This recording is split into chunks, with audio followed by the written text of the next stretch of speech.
네, 시청자 여러분, 국물 없는 기자회에 오셨습니다. 모두 반갑고 환영합니다. 자, 어서 오세요. 반갑습니다. 자, 자, 지난주 추석 연휴 잘 보내셨습니까? 네, 뭐 잘 네. 보내고 왔죠. 그래요. 우리 동기 형은 어떻게? 잘 보냈죠. 네. 네. 저도 뭐 하여튼 추석 연휴에 모처럼 좀 쉬는 시간을 가졌는데, 이제 일을 할 때, 뭐 내일 또 방송이 있고 그럴 때는 뭘 잠을 짧게 자는데, 네. 이제 시간 제한이 없을 상황이 되니까 푹 마음 놓고 잠을 청할 수 있었습니다. 또 너무 오래 자도 피곤이 잘 줄지 않는 걸 또 음. 확인하면서 인생을 이렇게 살 필요가 있을까 하는 생각도 해봤어요. 하루 14시간을 일합니다, 제가. 아, 진짜요? 네. 네. 주 120시간이 가능한 거예요? 가능한데? 14시간. 하루 10시간은 이제 좀 쉴 수 있는 시간. 네. 10시간 안에도 운전한다든지 밥 네. 먹는다든지 이게 다 포함이 됩니다. 네, 그래서 정말 하루 14시간을 일해도 주 120시간이 안 되네요? 그렇죠. 그 120시간은 정말 이 정도 일을 하면은 만약에 일을 그만둘 때는 한 50억을 받아야 되는 거예요. 그렇게 일한다고 해서 받을 수 없습니다. 네. 이명은 들려야 이제. 그렇죠. 네. 네, 네. 그래요? 알겠습니다. 산재남은 혹시 어떻게? 산재는 뭐 사장님이 인정해줘야 산재. 아닙니다. 그렇게 쉽게 산재를 인정하다니. 대한민국에서 노동자들이 근로복지공단에 산재 신청을 해가지고 산재 인정을 받는 비율은 거의 매우 낮습니다. 네, 기대를 하면 안 돼. 네. 네, 그래요. 좋은 사업자를 만나야 되는 것이고. 그렇죠. 예, 하여간 여러분 화천대유 사건으로 참 온 세상이 허탈합니다. 예. 이 정도면은 뭐 정말 청년들이 들고 일어날 일 아닙니까? 응? 아니 화천대유 1호 사원 아닙니까? 1호 사원 한 6, 7년 일하고 퇴직금이 50억이다. 야, 이건 참 아무리 생각해도 이거는 진짜 우리 사회를 농락한 게 아닌가 하는 생각이 듭니다. 이건 뭐 명백하게 아들 퇴직금 명목으로 뇌물을 준 게 아닌가라고 의심하는 게 합리적이지 않습니까? 사실 더 괘씸한 거는 처음에 이제 해명을 했을 때 아니 우리 아들은 그냥 그 회사에서 한 200만 원, 300만 원 받고 일했다고 그렇게 얘기하지 않았습니까? 맞아요. 그러니까 두 번째 해명도 아들이 얘기하기 전까지 난 몰랐다고. 그런 뻥을. 네. 자, 이건 뭐 지난 추석 연휴에 그래도 웃을 일이 하나 있었습니다. 뭔가요? 인턴 기자. SNL 코리아. 저는 진짜 그걸 그때 보셨어요? 정말 1년 만에 웃었던 것 같아요. 웃을 일이 없는 세상에서.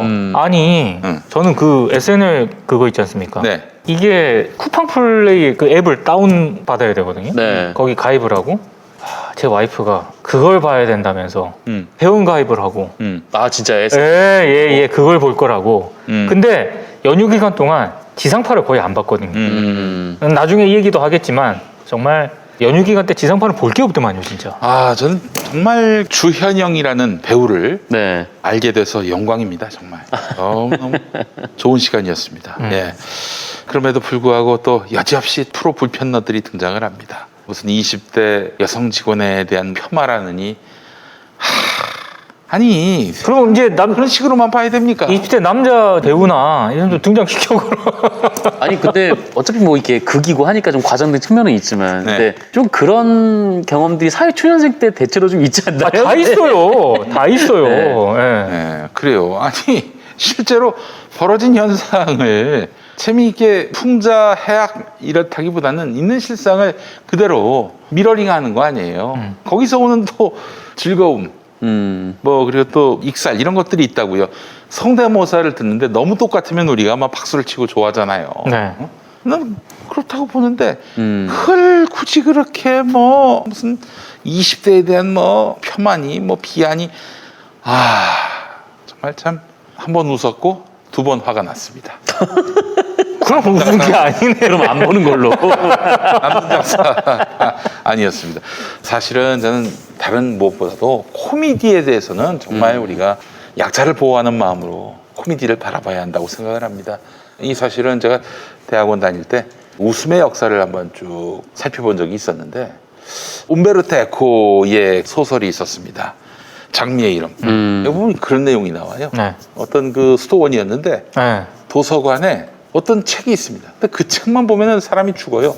왜 그런가 봤더니 웃음에 관한 책이었어요. 근데 책을 읽다가 통상 이러지 않습니까? 이렇게 이러고 남기고 네. 책장 넘길 때. 이렇게 이러고. 근데 그 책에다 독약을 묻혀놓은 거예요. 어떤 그 사서지 사서인 신부가 왜 그런가 봤더니 웃음을 싫어하는 엄숙주의자야. 예. 이 책만 보면은 이 웃음을 이제 알게 되는 건데 웃는 거는 아주 격렬했던 사람이었죠. 중세 시대 뭐 그런 거를 좀 반영을 했던 거죠. 사실은 그런데 어느 시기나 이렇게 웃음이라고 하는 것은 이 응어리진 것, 화가 난 것 이런 것들을 이제 그때그때 해소해주는 어떤 배설의 심리적 배설의 기능을 담당한단 말이죠. 코미디가 그렇습니다. 네. 그러니까 이 권력자들이 이 사회를 장악하고 있는 세력들이 자신이 희화화된 것을 싫어해가지고 이렇게 코미디나 혹은 뭐 웃음, 해악, 풍자를 그냥 그때마다 짓밟았습니다. 특히 독재자들이 그랬어요. 박정희 정권 때 기억하시잖아. 어떤 그림이 하나 걸렸는데 이거 피카소 건가요? 하다가 잡혀갔어. 중앙정보부에. 왜 그런 거 가지고 잡혀갔나 봤더니 중앙정보부 요원이 피카소가 공산당원인 거 알았냐고 몰랐지, 알 리가 없었지. 그래서 이제 풀려났는데 네. 그 다음부터는 이게 뭐 함부로 말을 못하게 해야 되는. 그리고 저기 코미디언들이 뭐 아이들한테 굉장히 나쁜 영향을 미친다.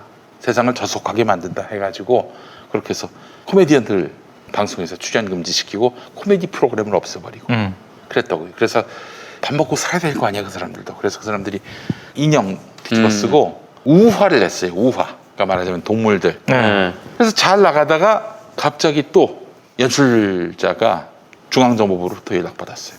당신 오라고 들어오라고. 왜냐 봤더니 거기서 황소 역할을 했던 사람이 자빠졌어요. 그러면 다들 깔깔대고 웃었지. 근데 당시에 공화당의 상징동물이 황소였어요. 이런 코미디 같은 일들. 그래서 사실은 뭐 정권 때마다 좀 비슷하게 생기면 다 그냥 출연 금지. 우리 저 박용식 선생, 아유, 고난 많이 당했죠. 이주일 씨도 네. 네네. 이거 좀 했다고 머리만 하고 닮았다고. 음. 이런 야만의 시대하고 지금 달라진 게 없다고 저는 생각을 합니다. 아주 그만합시다. 좀 코미디에 대해서 웃고 말자고. 뭘 그걸 가지고 무슨 약자에 대한 혐오니 조롱이니 비하니. 정말 아니 그렇게 생각하는 사람이 몇이나 있겠어요. 왜 꼭 그렇게 논평하지 않으면 몸살이 나나? 무슨 저기 두드러기가 나나? 저기 넘어갑시다 좀. 그것도 저기 오늘 또 보니까 어떤 매체에서 참 오징어 게임에 대해서도 50억 게임으로 바뀌었지만. 오징어 게임에 대해서도 뭐라고 했냐면은 작품이 약자를 다루는 표현 방식에 대한 반감이다. 오징어가 됐다 하면 여성, 노인, 외국인 노동자 등 한국에서 약자로 분류되는 캐릭터들을 소모적이고 또 혐오적인 시선으로 다뤄서 국내 시청자들의 거센 비판을 받았다. 등등등. 어떤 별에서 오신 이 엄숙주의자들이십니까? 이런 시대착오적인 엄숙주의자들이 아직도 우리 사회에 존재하면서 공론회장에 자꾸 이렇게 쓸데없는 무상교육을 시전하고 계셔서 참으로 안타깝습니다. 아니, 그 뭐 작품 논평이야 할 수 있는데 왜 이런 식으로 해가지고 이 일종의 PC주의라고 하는 거 아니겠습니까? 너무 불편합니다. 이 사람들은 작품에 대해서 불편한데 그 불편함이 나를 또 불편하게 만들어요. 그냥 보고 즐깁시다. 좋아요. 뭐 이런 얘기 할 수 있어. 뭐 이런 얘기 하지 말라고 얘기할 자격은 없지. 그러나 적어도 무슨 시청자 단체니 이런 데서 그거는 뭐 특정 대상을 혐오하는 거니까 그 프로 없애라. 혹은 뭐 거기 나온 사람 아무개 과거가 어땠으니 출연 못하게 하라. 이런 식으로 압박하지 않았으면 좋겠어요. 그리고 방송사의 이 스태프들도 컨텐츠 만드는 사람들도 정신 차리세요. 너희들이 그렇게 민우회니 어디 연대니 어디 뭐 연합이니 그런 데서 뭐 방송 내려라. 출연 금지시켜라. 그걸 다 받아주면은 그 사람들 다 유튜브로 간다. 넷플릭스로 간다. 그럼 너희들만 손해야. 일단 많이 갔어요. 이 표현의 자유를 수호하는 차원에서 좀 맞설 생각 없니? 그 PC주의자들하고? 아이고, 그거 정말 가랑비에 옷 젖는다고 지상파는 이런 식으로 해서 망해가고 있습니다. 예. 엄숙주의자들, PC주의자들과 맞서 싸우지 않으면 너희들의 삶의 활동의 그 기반 자체가 사라진다는 점을 잊지 마시고. 아이씨, 인턴 기자 얘기했다가 또 화만 났네. 보지 마세요. 이거 코미디잖아. 네. 코미디를 보고 말을. 코미디 보고 화가 났어요. 결과적으로. 예. 아주 그만합시다 이제 좀. 그만하자고. 잘났어 그래. 너희들 팔뚝 굵어. 그럼 됐어? 그럼 결국 그런 거 아니에요. 자기들의 어떤 이야기로 막 세상이 영향을 받고 나의 어떤 발언의 무게를 점점 강화시키려고 하는 그게 목적 아닙니까? 지들이 진짜 약자를 위하는 건지는 뭐 제가 어떻게 판단할 길은 없지만은 그런 프로 불편러들이 우리 예술의 영역에서 계속해서 제작자들에게 위축시키는 그런 부작용, 역효과 이런 것들도 좀 생각을 해봤으면 좋겠다 이런 말을 드리고 싶은 거예요. 알겠습니다. 자, 오늘 그 광고부터 좀 하도록 하겠습니다. 우리 정상근 동지가 네. 김제 두레마을 2021 햅쌀 좀 소개해 주시겠습니다. 네, 전라북도 김제에서. 김제. 네, 지금 예. 막 수확한. 예. 조금 전에 올라왔어요, 수확해서. 진짜. 네, 2021년 첫 쌀입니다. 그렇습니다. 찰지고 고소한 햅쌀을 김용민닷컴에서 만나실 수가 있고요. 이 쌀이 나온 이 김제 두레마을은 한 우물만 파는 이 쌀농사의 대가들. 네, 쌀만 농사짓는. 네, 다른 건 절대 농사짓지 않습니다. 네. 네, 쌀만 농사짓는 이 쌀농사의 대가들이 모여서 만든 그런 쌀입니다. 365일 농사를 짓진 않을 텐데 쌀농사를 어쨌든 이제 비닐하우스에서. 나 비닐하우스에서 쌀농사를 네. 예. 밤에도 이제 태양을 띄워서 이제 쌀농사를 짓는 대가들이 모여 계십니다. 그래서 이제 365 쌀이라고 네. 하는데요. 예. 김제 두레마을의 햅쌀이 맛있는 이유는 단일 품종이라는 특징이 있습니다. 이게 품종이 섞이면 이 쌀알 크기가 일정하지 않아서 그럼요. 밥을 지을 때 골고루 익지도 않고 네. 또 식감도 좋지 않다라고 그렇습니다. 하는데 예. 우리 김제 이 두레마을의 햅쌀은 단일 품종이어서 아하. 골고루 잘 익고 또 식감도 아주 맛있어요. 아이, 그렇습니다. 그리고 그날 도정해서 포장. 이게 중요하죠. 네. 그날 도정합니다. 네. 매우 중요합니다. 이 신선한 상태로 배송하기 위해서 그날 도정을 하고 그리고 이 생산자 실명제를 시행을 하고 있습니다. 여기에 보면 이제 이름이 생산자의 실명이 써 있는. 그래요. 딱 보면 이제 믿을만하지 않겠습니까? 네, 쌀농사에 또 대가들이 지으시다 보니까 이런 또 대한민국 최고의 햅쌀을 또 배송을 해드립니다. 그리고 쌀도 쌀인데 참 이 포장이 되게 예쁘지 않습니까? 네. 쌀 포장 이거 굉장히 쌀 예쁘고. 들어봐 주세요. 네, 이렇게. 아이고. 이렇게 들게 돼 있구나. 너무 이쁘죠. 아하, 예. 네. 좋습니다. 요거를 쌀을 다 부으시고 이대로 그냥 에코백으로 그러네요. 에코백. 쓰셔도 무방합니다. 네. 그래도 되고 코로나로 찾지 못하는 부모님 또는 이제 주변의 고마운 분들께 2021년 햅쌀을 갓 나온 쌀을 또 선물을 해주셔도 좋을 것 같습니다. 네. 배송비는 당연히 무료고요. 오. 또 두레마을 햇살뿐만 아니라 김용민닷컴의 전 상품이 무료 배송인 점 아이고. 쇼핑에 참고를 해주시면 감사하겠습니다. 감사합니다. 네, 가격 정보 말씀드리면 이 햅쌀 4kg 2만 원이 안 되는 19,900원. 여기 4kg인가요? 네, 네. 아하, 이게 예. 4kg가 맞겠죠? 나 이거 3.65kg네요. 네. 선물용으로 이렇게 또 만든 게 선물용으로. 있어요. 네네네. 4kg는 여기에 지금 채워서 그렇지. 가겠네요. 네. 그리고 이 8kg, 그러니까 4kg짜리 두 개는 37,900원 더 할인이 들어갑니다. 네. 그리고 10kg짜리는 39,900원. 그리고 20kg, 그러니까 10kg짜리 두 개는 79,000원. 네, 이렇게 모시겠습니다. 그래요. 이게 김제시를 중심으로 동진강과 만경강 유역에서 발달된 충적 평야가 바로 김제 평야입니다. 네네. 그러니까 아주 좋은 맛있는 쌀이 나올 만한 천혜의 환경이 조성돼 있다 이렇게 보시면 되겠습니다. 그래요. 이런 좋은 평야에서 만든 쌀이니까 또 단일 품종으로 그렇죠. 네네. 만들었다는 점, 당일 도정한다는 점, 여러분들. 이 앞에 쌀이 있는데 윤기가 너무 나서 지금 눈이 부셔요 지금. 눈이 부실 정도. 네. 근데 좋아 보여요, 진짜. 이 쌀이 얼마나 맛있냐면은 김만 있으면 먹을 수 있어요. 김만 있으면 그냥 김만 있으면 먹을 수 있는. 그렇죠. 네. 네. 김치만 있어도 먹습니다. 그렇죠. 그래요. 네. 그냥 저기 짠지만 있어도 먹을 수 있습니다. 생쌀도 맛있습니다. 그래요. 생쌀도 맛있어요. 예. 네. 여러분 김제 두레마을의 2021 햅쌀 많은 사랑 바라겠습니다. 자, 오늘 어떤 얘기부터 해볼까요? 그 얘기부터 한번 해보면 어떨까 싶습니다. 이른바 대장동 의혹과 관련해서 화천대유 실질적인 그 소유주로 알려진 김만배 머니투데이 부국장. 이름이 만배야. 만배. 네. 천배도 아니고 만배입니다. 저는 항상 그 이름에 운명이 결정된다라는 입장입니다. 만배형은 태어날 때부터 타고났어. 네. 땅 부자가 될, 부동산 부자가 될 만배를 벌어. 운명을 타고났으니까 애 이름 잘 지어야 돼. 애 이름을. 네네. 애 이름이 뭐였지? 저희 애 이름이 이제 지온이. 그래요. 네. 무슨 뜻의 무슨? 복지자에 수확할 온자. 수확할 온. 네. 복을 수확한다. 네, 뭐 그런 의미입니다. 나중에 며느리로 복부인을 복부인을 데려올 수 있게 그런 생각이 들어요. 그런 의미였습니까, 이게? 그래요. 그래요. 네. 이 김만배 전 머니투데이 부국장. 근데 흔히 말해서 김만배 씨가 화천대유의 지분 100%를 가지고 있기 때문에 대주주이기 때문에 아니 어떻게 2019년부터 3년 동안 577억을 배당받을 수 있느냐 여기에 이제 포커스가 맞춰져 있지 않습니까? 근데 저희 관심은 좀 다른 데 있습니다.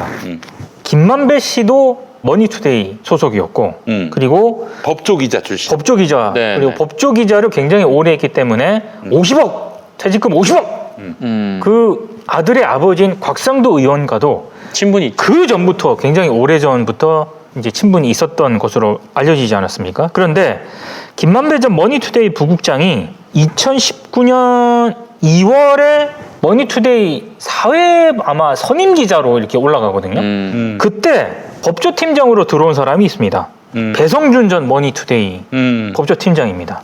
이 사람이 법조팀장으로 들어오면서 김만배 전 법조팀장이 사회부 이제 선임 기자, 부국장급으로 올라가거든요. 그렇지, 법조 기자였으니까. 예. 네. 근데 이 두 사람이 다 아시는 것처럼 화천대유에 큰 어떤 그런 배당을 받게 되지 않습니까?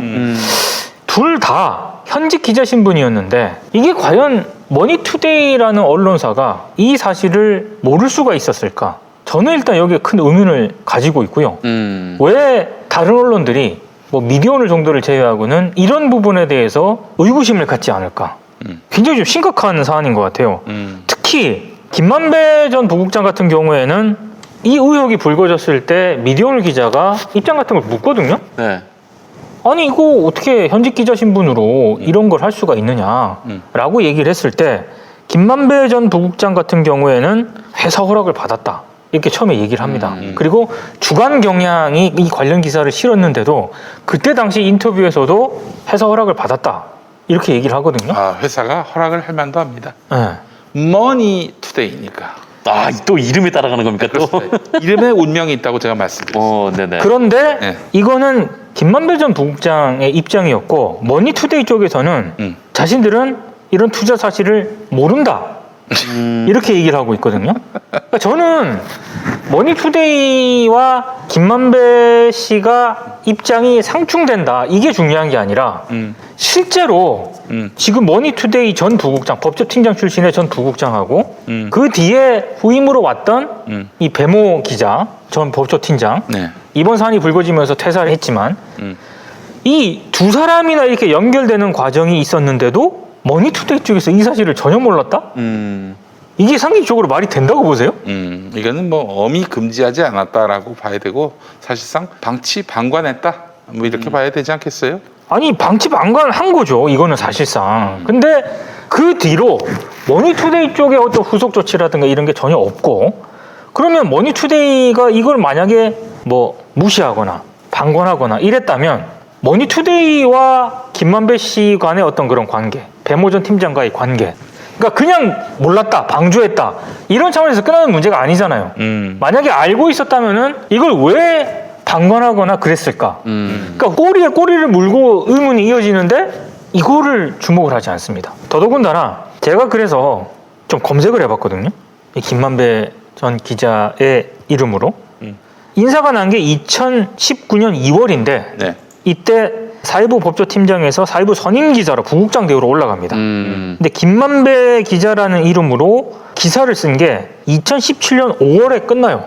2017년 5월 13일자 기사가 마지막입니다. 어우, 이거 5년 전에 기사 쓰고 이제 끝났네. 네, 그러니까 2017년 5월 13일자가 마지막 이후로 그 뒤로는 뭘 했는지 잘 몰라요. 그러니까 법조팀장을 계속 맡고 있었어요. 근데 2019년 사회부 부국장 대우로 인사가 날 때까지 거의 한 2년 가까이 기사를 안 쓰고 법조팀장으로 있으면서 뭐 건강도 안 좋아졌다 뭐 이런 얘기도 있긴 한데 어찌됐든 기사도 없고 도대체 머니투데이에서 어떤 역할을 했는가 이런 부분에 있어서 저는 당사자도 해명을 해야 되지만 머니투데이 쪽에서 이거는 해명을 해야 됩니다. 그리고 이거 단순히 뭐 우리는 몰랐다 이런 식으로 해결될 문제는 절대 아니라고 봐요. 예.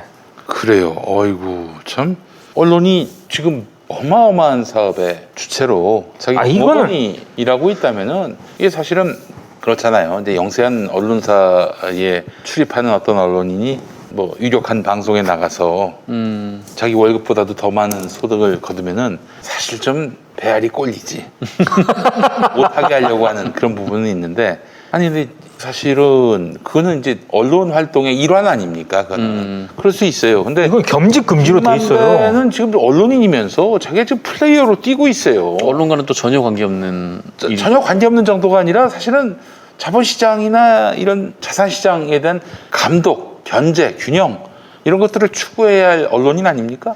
게다가 또 법조 기자로서 그 법조 커넥션이 지금 의심이 되고 있는 상황 아닙니까? 그렇죠. 본인의 이제 지위를 이용해서 네. 이런 활동을 벌였을 가능성이 있는데. 네. 근데 머니투데이가 그걸 몰랐을까? 저는 심각한 의문을 가지고 있고요. 그래서 머니투데이가 뭐 어떤 입장이 있어요? 없습니다. 어떤- 단순히 몰랐다라는 입장만 나온 게 있고 그 뒤로는 이 과정에서 자사기자 출신들이 2명이나 이렇게 연루가 됐는데도 불구하고 하다못해 이게 만약에 머니투데이나 언론사가 아니라 다른 어떤 그런 사기업이라든가 어떤 공적인 어떤 형태의 기관이었다면은 언론들이 뭐라고 했을까요? 어떤 연유로 이런 게 된 건지 간부들이나 편집국장이라든가 경영진이라든가 회사 간부들이 이걸 그냥 몰랐는지 모르면 모른다고 또 뭐라고 했을 거야. 그렇지. 예. 그러니까 이거는 머니투데이가 성실하게 해명을 해야 돼요. 우리는 몰랐다 이렇게 넘어갈 사안이 절대 아닙니다. 만약에 이걸 알고 있었는데도 불구하고 묵시적으로 방관했다면은 그것도 문제고. 근데 이렇게 하도록 머니투데이 쪽에서 아예 몰랐다. 그건 더 문제예요. 어떻게 모를 수가 있어요. 심지어 생각을 해보십시오. 정상근 기자와 제가 어떤 언론사에 있는데 팀장을 맡고 있어. 근데 2년 넘게 기사를 안 써. 그 회사 그거 가만 놔둡니까 그거? 2년 넘게 뭘 하는지도 잘 몰라. 근데 이러고 다녔어. 이걸 회사가 모릅니까? 어떻게 모를 수가 있어요. 법조팀장이라는 직위를 맡고 있는데. 그렇죠. 뭐 수만 명이 아니잖아요. 이 기자. 네. 수만 명도 아닐 뿐더러. 기자키가 100여 명인데. 네. 그러니까 법조팀장이기 때문에 직접 기사를 안 쓸 수는 있습니다만 법조팀장으로 있으면서 2년여 동안 바이라인이 없다라고 하는 거는 이거는 회사로서도 모를 수가 없는 사안이에요. 뭔가 파악을 하고 있었거나 아니면 알고 있었는데도 뭔가 무시를 했거나 혹은 이게 우리가 모르는 뭔가가 있었을 가능성이 있기 때문에 이거는 제가 봤을 때 경찰이 뭐 수사를 검경 수사가 필요한 사안일 수도 있겠습니다만 그 전에 머니투데이 쪽에서 이 부분에 있어서는 공식적으로 해명을 해야 됩니다. 그게 책임 있는 언론기관의 역할이죠. 물론 상식적으로 이해가 안 되는 대목들이 너무 많긴 합니다만. 그래요. 그 김만배에 대해서는 어떻게 나왔을까요? 우리 저 머니투데이에서 어떻게 나왔냐고요? 김만배 관련한 기사가 없어요. 제가 지금 머니투데이로 검색을 해봤는데 네네. 김만배로 도로교통공단 김만배 공무원 그래서 동명이 그래서 밑으로 한참 가서 2017년 정도 가야 기사가 나옵니다. 칼럼 김영 칼럼은 좀 썼네요. 네. 2021년 3월 4일 최근에 쓴 것이고 생각은 반드시 답을 찾는다. 그게 마지막일 겁니다. 예. 네. 그리고 기자로서 쓴 거는 2017년 5월. 그게 마지막이에요. 예. 네. 아니 그래도 뭐 사실 칼럼을 썼다고 해도 하나, 둘, 셋, 4개 썼어 2017년 이후로. 예. 뭘 했냐는 거죠. 열심히 또 돈 벌러 다닌 모양인데 아니 김만배가 오늘 검찰 나가서 조사받았습니다. 네. 기사가 나올 법도 한데 온갖 자잘한 인간들의 이야기도 다 이렇게 기사로 쓰는 머니투데이가 만배영 얘기는 한마디도 없어요. 뭐 하는 겁니까 이게? 아니 근데 김만배 씨가 김만배가 지금 하천 대유의 대주주입니다. 대주주인데 네. 네. 한 번도 거론조차 안 된다는 게 이게 말이 돼요? 이게 양아치짓이지. 저는 기자들이 이해가 안 가는 게 김만배 씨가 경찰에 어찌됐든 뭐 참고인이 됐든 뭐가 됐든 조사를 받으러 들어갔잖아요. 그러면은 당연히 머니투데이 쪽으로도 취재를 해야죠. 당연히. 그렇지. 예. 몰랐냐 이거. 근데 그 기사가 안 나와요. 전 매우 신기합니다. 이건 철저한 동업자 봐주기라든가 이게 아니고서는 이해가 안 되는 대목이죠. 네. 그리고 김만배 씨가 법조 팀장을 하면서 인맥을 쌓았다라고 하는데 사실 남욱 변호사 이번에 화천대유 이 대장동 의혹과 관련해서 네. 2015년에 그 비리 사건 때문에 수원지검 특수부에서 구속 기소가 되지 않았습니까? 그렇지. 그 남욱 변호사하고 김만배 씨가 사실상 동업자 관계였고 핵심 키맨이라고 생각을 하거든요. 네네. 그렇기 때문에 더더욱 김만배 씨의 이런 이후에 최근에 일단 기자로서 일탈에 대해서 당연히 그거는 김만배 씨 개인이 아니라 머니투데이 측에도 저는 당연히 이 입장을 물어야 된다고 생각을 하는데 쑥 들어갔습니다. 네. 이것도 보니까 권순일 대법관, 머니투데이는 응답을 해야 됩니다. 네. 그리고 김수남 전 검찰총장, 그리고 이병훈 변호사인가? 그 외 최순실, 이경재. 이경재 죄송합니다. 다 보면은 박근혜 정권 때 네. 임명되거나 이호직에 올랐거나 네. 그리고 아울러 또 측근의 변호인으로 일했던 이런 사람들이 지금 그런 사람들이 이제 영입이 된 거예요. 화천대유에. 네. 그리고 또 검사 출신으로서 이 청와대 민정수석을 박근혜 정권 초대 맡았던 곽상도의 아들이 1호 사원이었고 이번에 퇴직금으로 50억을 받은 걸로 드러난 거 아닙니까? 이것만 보더라도 이게 사실은 김만배 씨가 끌어온 사람들인가요? 이 사람들이? 그러니까 박영수 전 특검이라든가 전 대법관, 그다음에 이름이 거론됐던 뭐 강창훈 전 수원지검장 이런 사람들이 하는 얘기는 김만배 씨와 인연이 있다 이렇게 얘기를 하고 있는데 제가 봤을 때는 김만배 씨하고도 인연이 있고 남욱 변호사하고도 상당 부분 인연이 있는 것 같아요. 그래서 두 사람과의 네트워크가 겹치면서 이쪽으로 끌어온 것 같아요. 네. 그래요. 하여튼 뭐 김만배가 몸통이 아니고 따지고 보면은 SK의 최태원이 사실은 화천대유의 실소유주다 이런 얘기도 나오고 있는데 그동안 언론들은 또 야당은 이재명 지사한테 뒤집어 씌워왔던 거 아니겠습니까? 그 전까지는 기승전 이재명이었죠. 언론 보도 양태를 보면. 그러니까 이제 이재명 지사와 관련해서는 이제 제가 누차 설명을 했지만은 이 지사가 이 땅값이 오르지 않았을 때 또 수익이 불분명할 때 최대한 뜯어왔습니다. 사실상 절반을 뜯어왔다고 해도 과언이 아니에요. 그 사람들이 이제 이득을 얻을 수 있는 것에 절반을 가져왔지.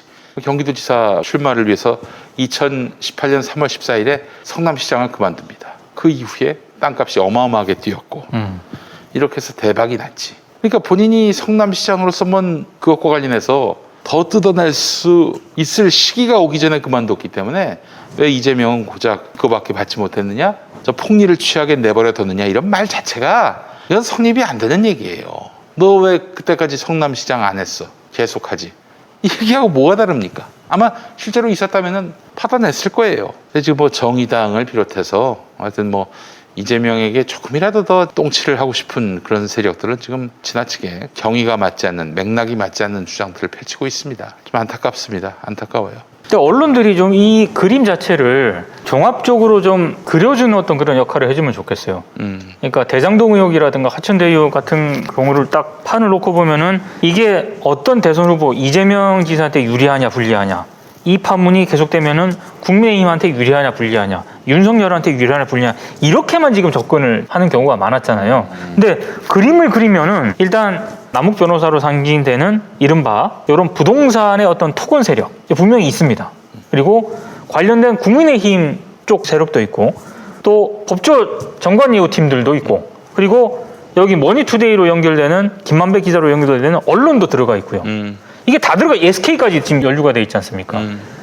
그러니까 이 우리나라의 부동산과 관련돼 가지고 어떤 이해관계가 복합적으로 작용하는지가 딱 상징적으로 저는 드러났다라고 생각을 하거든요. 그럼 이거를 그려줘야 되는데 이거를 잘 안 그리려고 하는 게 더 문제인 것 같아요. 이게 그림은 처음에 그렸는데 그게 너무 그림 자체가 좀 이상해서 이게 처음에 언론에서 어떻게 얘기를 했냐면 조선일보 같은 경우에는 천화동인인가? 네. 그거하고 이재명 지사의 뭐 대동세상하고 동자가 같아가지고 이게 연관이 있다는 식으로 보도를 하지 않나. 조선일보는 처음부터 삐끗했죠. 이재명. 그리고 김만배가 이재명 지사를 한번 인터뷰를 했다라고 해서 이거랑 연관을 짓는다는 게 아니, 저는 정말 이게 언론 보도를 쭉 보면서 진짜 언론이 이게 커넥션이 있다라고 생각을 해서 쓰는 건가라는 생각이 드는 거예요. 아니 자기들도 기자였으니까 알 거 아니에요. 그 기자 한 명이 몇 명을 인터뷰를 하는데요. 엄청나게 많은 사람들 인터뷰를 하는데 인터뷰한 사람들이 다 그 사람의 정치적 동반자다 이렇게 본다는 겁니까? 아니 심지어 차라리 뭐 초등학교 동창이라는 걸 찾아오든지 아니면 뭐 좀 뭔가 좀 연관을 지을 수 있는 거를 찾아와야 되는데 뭐 성이 같은 이 씨라든지. 그건 좀 심했고 근데 그 인터뷰를 한 번 했다고 이게 커넥션 의혹을 제기를 했던 게 처음부터 그림을 너무 이상하게 그리다 보니까 지금 언론들의 스텝이 지금 다 꼬인 것 아닌가라는 생각도 한편으로 들어요. 아휴 정말. 아니 근데 참 보면은 오늘도 내가 느낀 건데 이재명 지사는요 온갖 마타도들이 나오고 있잖아요. 근데 이걸 자꾸 막 키우더라고. 사실은 대장동 이슈도 뭐 이름 모를 경기도에 인터넷 신문이 이제 시비를 먼저 걸었거든요. 맞춤법도 틀리고 문장도 뭐 주어와 수어가 호응되지도 않고 정말 이거 뭐 대꾸할 필요가 없는 그런 매체에 맡아두었는데도 이재명 지사가 대응을 합니다. 대응을 하면요 일이 커져요. 대응하면 일이 커져요. 보통 아무리 상대방이 설득력 있는 의혹 제기를 하더라도 이쪽에서 쌩 까고 있으면 기사 쓰기 쉽지 않거든요. 근데 자꾸 호응을 하는 거야. 일이 커졌어. 일이 커진 거는 실제적으로 이재명 지사의 책임도 있어요. 근데 이 지사가 지금 보십시오. 판을 대반전시켰잖아요. 그러니까 이 양반은 네거티브를 어떻게 역이용하는지를 아는 양반이에요. 그러니까 이런 사람을 상대로 네거티브의 귀신이거든. 네거티브 대응의 귀신이거든. 이런 사람한테 쓸데없이 이렇게 시비 걸었다가 본전도 못 찾게 된 거 아닙니까? 그렇죠?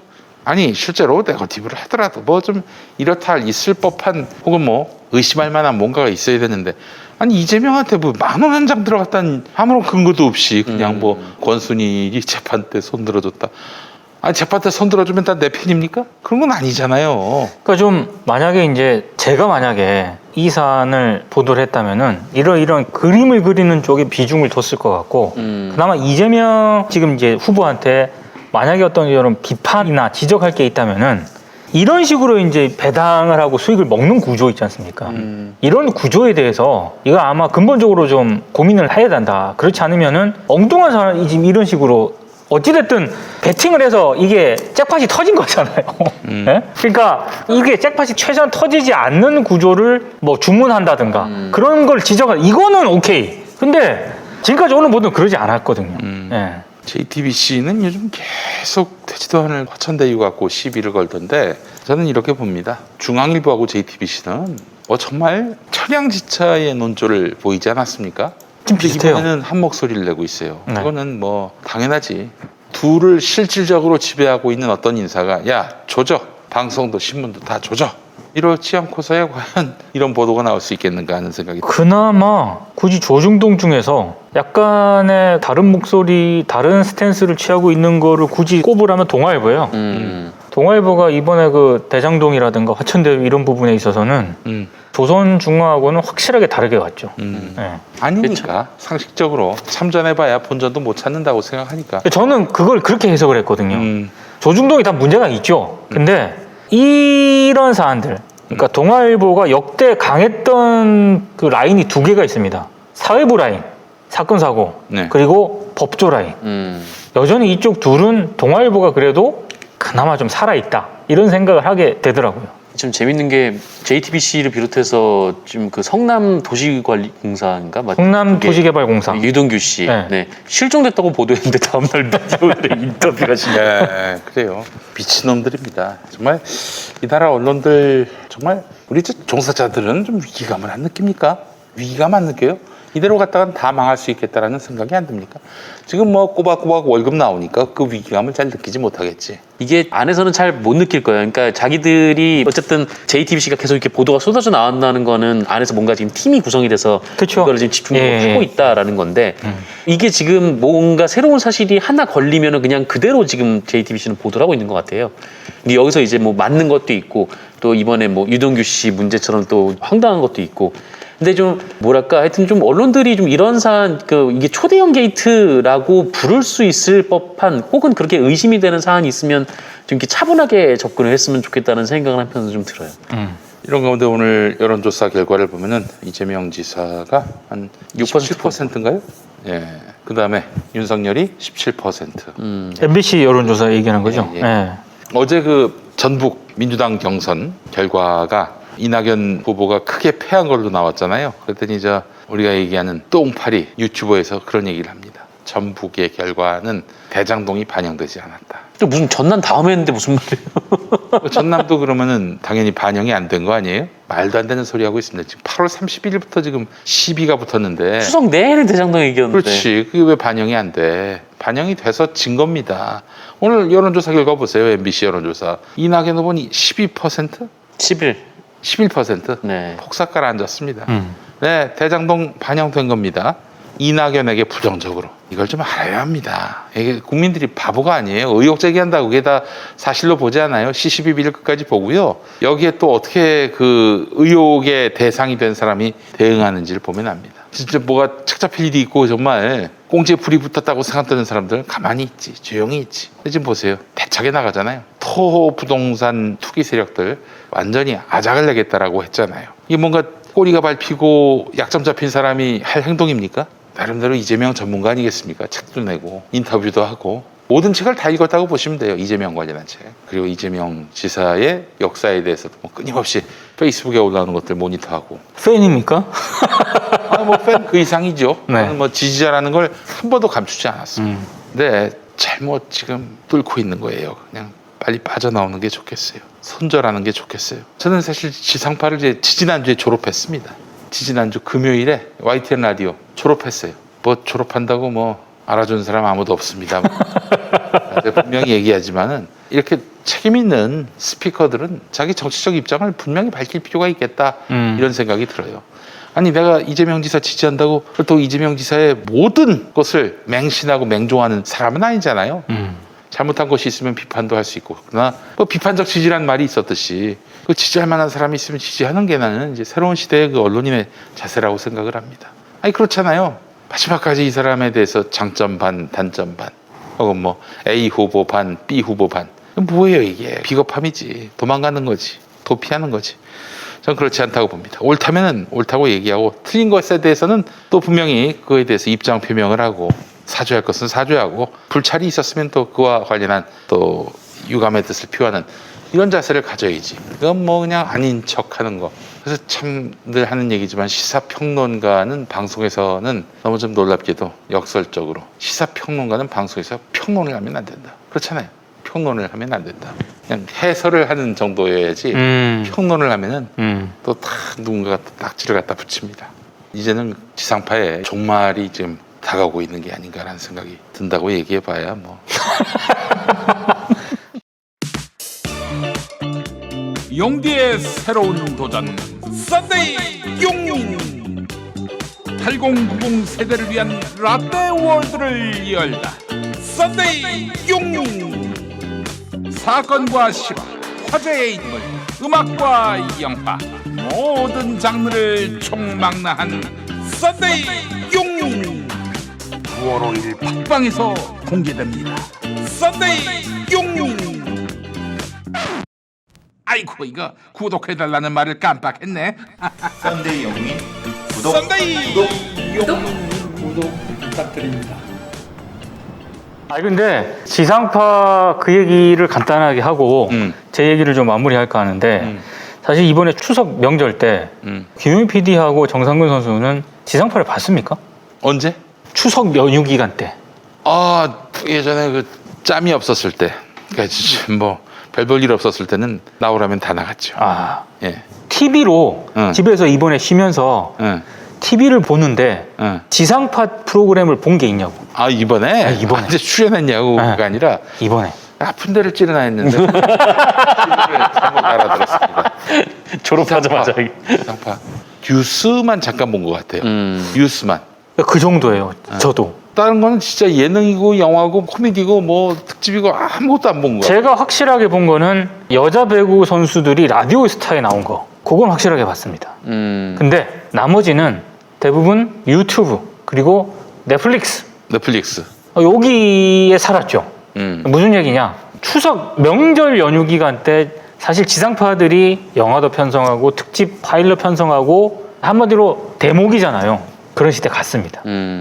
앞으로 그런 시대는 더 갈 것이고 그리고 그런 시대가 가는 가장 큰 이유 가운데 하나가 저는 김태호 PD도 이제 MBC 올해까지만 하고 이탈을 하지 않습니까? 아마 심의 문제에 이어갔던 결부가 좀 돼 있는 것 같고요. 그리고 예능이라고 하는 게 아까 SNL 김용민 PD가 얘기했지만 지금 우리가 코로나 때문에 비대면 명절이 세 번째거든요. 추석, 설, 이번에 추석 세 번째거든요. 그 비대면 명절 세 번 정도를 경험을 하게 되면서 명절에 대한 생각 이런 게 완전히 좀 바뀌지 않았나. 앞으로도 바뀔 것 같다. 왜냐? 온 가족이 모여 앉아가지고 뭐 TV 프로를 보고 이런 시대 이제 없습니다. 이제 각각 개인 위주의 어떤 프라이버시가 중요시되는 그런 명절. 무슨 얘기냐면 미디어 환경 자체도 그렇게 변하기 때문에 프로그램 자체도 그렇게 바뀔 수밖에 없는 거고요. 이제 예능이라는 것도 온 가족이 모여서 보는 이런 예능은 설 자리가 점점 없어지는 것 같다. 이런 생각이 들더라고요. 그리고 넷플릭스라든가 이런 드라마라든가 이런 쪽의 영화나 드라마에 익숙해져 있는 세대들이 굉장히 많지 않습니까? 이 세대들이 지상파의 어떤 예능이라든가 이런 걸 보면 만족도가 있을까요?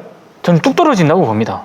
그래서 요즘에 지상파 드라마 중에 제가 유일하게 보는 게 있는데 검은 태양이라고 MBC에서 하는 드라마가 있습니다. 남궁민 주연인데 남궁민 주연의 검은 태양이 제가 봤을 때 지상파 중에서는 넷플릭스라든가 이런 OTT, 해외 OTT에 대항하기 위해서 처음으로 그 전략을 썼다고 생각을 해요. 지상파 버전이 있고 흔히 말해서 국내 OTT에 따로 보급하는 무삭제판 웨이브.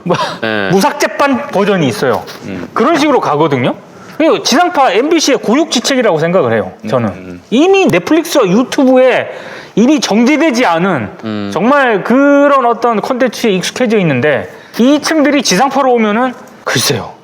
지상파 어떤 예능 제작자, 드라마 제작자들의 고민이 더 깊어질 수밖에 없지 않나. 이번에 저는 추석 명절을 보내면서 야 이거 김태호 PD마저 이제 올해까지만 하고 이제 이탈하게 되면은 지상파에 종사하고 있는 콘텐츠 제작자들의 어떤 그런 고민이라든가 이런 게 콘텐츠 주도권을 행사하던 시대는 거의 끝이 난 게 아닌가 싶더라고요 저는. 근데 이제 제가 주말에 올린 글도 비슷해요. 우리 민동기 국장님 말씀하신 거하고 지상파의 우리 종사자들은 투쟁을 해야 됩니다. 이제 다른 투쟁보다도 표현의 자유를 위해서. 그렇잖아요. 김태호 씨가 뭐 돈 때문에 그만뒀을 수도 있죠. 그걸 비난할 일은 아니라고 생각을 합니다. 그러나 무엇보다도 지상파에서 이렇게 말하자면 공영방송에서 심의에 눌려서 점점 좁아지는 울타리. 그렇잖아요. 점점 좁아지는 울타리 안에서 안간힘을 쓰느니 넓은 바다로 나가자. 심의도 규제도 없는 곳에 가서 내가 하고 싶은, 내가 말하고 싶은, 내가 뜻하고 싶은 이야기들을 다 한번 펼쳐보자. 그런 것이라면은 지상파는 지금 위기에 봉착했다라고 봐야 되는 것이고 제2, 제3의 김태호를 막기 위해서는 이런 PC주의자들하고 싸워야 됩니다.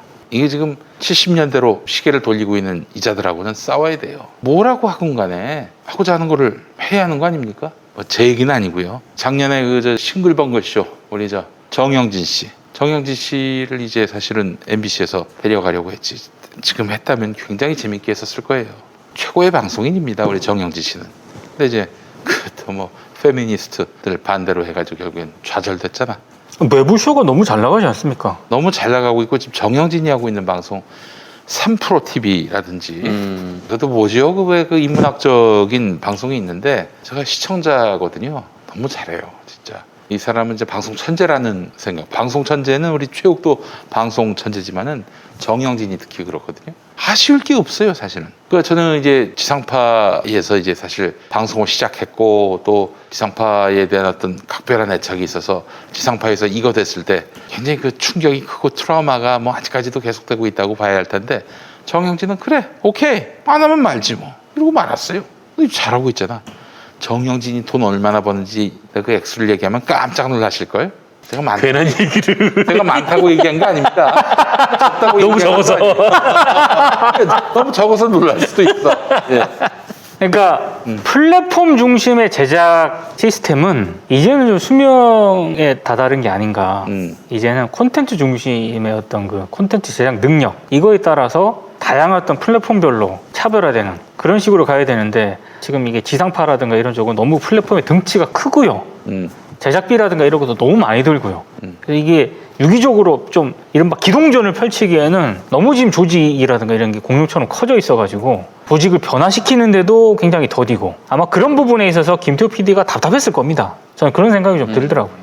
그래서 제가 지상파 졸업선언을 한 것은 저에게는 몸에 굉장히 중요한 부분들을 드러내는 것이나 마찬가지였습니다. 그래서 이제 완전히 지상파와 결별한다는 거는 저로서는 굉장히 중요한 결심이고 결단이었는데 결심? 결단? 인턴 기자